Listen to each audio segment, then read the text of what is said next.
안녕하세요. 여러분의 관계를 훨씬 더 깊고 단단하게 만들어줄 아주 특별한 소통법. 오늘은 바로 비폭력 대화에 대해 알아보려고 합니다. 자, 그럼 한번 시작해 볼까요? 혹시 이런 적 없으세요? 정말 별거 아닌 일로 대화를 시작했는데 정신 차려보니 서로 목소리를 높이고 감정 싸움을 하고 있는 거예요. 도대체 왜일까요? 오늘 그 이유와 해답을 같이 찾아보겠습니다. 먼저 우리가 무심코 내뱉는 말이 어떻게 관계를 해치는 무기가 되는지부터 한번 짚어볼게요. 사실 대부분의 갈등은 바로 여기서부터 시작되거든요. 와, 정말 익숙한 말이죠? 듣기만 해도 마음이 싸늘해지는 것 같은데요. 이렇게 상대를 단정짓고 비난하는 말이 바로 폭력적인 대화의 시작입니다. 이런 말을 들으면 당연히 방어적이 될 수밖에 없고 결국 대화의 문은 굳게 닫히게 되죠. 그럼 어떻게 해야 할까요? 이런 상처 주는 대화에서 벗어나서 이제 해결책을 한번 찾아보죠. 바로 마음에서부터 시작하는 완전히 다른 소통 방식입니다. 비폭력 대화, 줄여서 NBC라고도 하는데요. 이건 단순히 말을 예쁘게 포장하는 기술이 아니에요. 그보다 훨씬 더 깊은 이야기입니다. 갈등 상황에서 상대를 비난하는 대신 내 마음을 들여다보고 또 상대의 마음을 헤아리면서 연결을 시도하는 대화의 철학이라고 할 수 있죠. NBC를 만든 마셜 로젠버그는 바로 이 점을 강조했습니다. 우리 인간 안에는 원래부터 서로를 이해하고 아끼는 연민의 마음이 있다는 거예요. 비폭력 대화는 막 새로운 걸 배우는 게 아니라 우리가 잠시 잊고 있던 그 따뜻한 본성을 다시 꺼내는 과정인 셈이죠. 자, 그럼 이제 이론은 여기까지 하고 가장 중요한 실전으로 들어가 볼게요. 이 연민의 대화를 실제로 가능하게 만들어주는 아주 구체적이고 강력한 4단계 도구가 있습니다. 바로 관찰, 느낌, 욕구, 그리고 부탁. 이 4가지 단계만 기억하시면 됩니다. 처음엔 좀 어색할 수 있어도 이걸 따라가다 보면 대화의 분위기가 완전히 달라지는 걸 느끼실 수 있을 거예요. 첫 번째 단계, 관찰입니다. 이게 정말 중요한데요. 내 생각이나 판단, 평가를 싹 빼고 그냥 있는 그대로 마치 CCTV처럼 팩트만 말하는 거예요. 넌 정말 지저분해. 이건 평가죠. 하지만 싱크대에 설거지할 그릇들이 있네. 이건 누구도 부인할 수 없는 객관적인 사실, 즉 관찰입니다. 모든 것은 여기서부터 시작돼요. 자, 그 사실을 보고 난 후에 이제 시선을 내 안으로 돌리는 겁니다. 너에 대한 이야기가 아니라 내가 지금 뭘 느끼고 있는지 솔직하게 표현하는 거죠.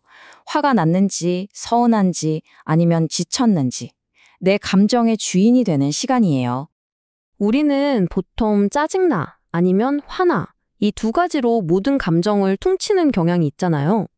그런데 내 마음을 좀 더 자세히 들여다보면 그 안에는 걱정, 답답함, 실망감 같은 훨씬 더 구체적인 감정들이 숨어 있어요. 이걸 정확히 표현할수록 상대방도 나를 더 깊이 이해할 수 있게 됩니다. 그리고 여기가 정말 하이라이트인데요. 내가 왜 그런 감정을 느끼는지 그 근본적인 원인을 찾아가는 거예요. 우리의 모든 감정은 사실 어떤 욕구가 채워졌는지 혹은 채워지지 않았는지를 알려주는 신호등이거든요. 예를 들어 내가 존중받고 싶거나 안정을 느끼고 싶거나 하는 그런 중요한 가치들이요. 마지막으로 내 욕구를 채우기 위해 상대방이 뭘 해주면 좋을지 구체적으로 부탁하는 겁니다. 중요한 건 하지 마 같은 부정적인 명령이 아니라 해줄 수 있을까?처럼 긍정적이고 상대방에게 선택권을 주는 부드러운 요청이어야 한다는 거죠. 자, 그럼 배운 걸 한번 써먹어 봐야겠죠? 아까 우리가 봤던 그 가시돋친 대화가 이 4단계 공식을 만나면 어떻게 마법처럼 변하는지 한번 보시죠. 기억나시죠? 듣기만 해도 싸움이 날 것 같았던 이 말을 이제 비폭력 대화로 한번 바꿔보겠습니다. 첫 번째, 비난 대신에 그냥 눈에 보이는 사실을 말하는 거죠. 싱크대에 그릇들이 있는 걸 보니 어때요? 누구를 탓하는 느낌이 전혀 없죠? 그냥 상황을 묘사하는 거예요. 그리고 그 상황을 봤을 때 내 솔직한 감정을 이야기합니다. 너 때문에가 아니라 내가 어떻다고요?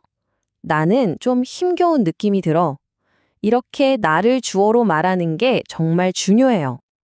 자, 여기서 대화의 깊이가 달라집니다. 그냥 힘들다고 칭얼대는 게 아니라 내가 왜 힘든지, 나에게 질서와 협력이라는 가치가 얼마나 중요한지를 알려주는 거예요. 이제 상대방은 나를 비난하는 사람이 아니라 도움이 필요한 사람으로 보게 되죠. 그리고 마지막은 강요가 아닌 함께 문제를 해결하자는 따뜻한 초대입니다.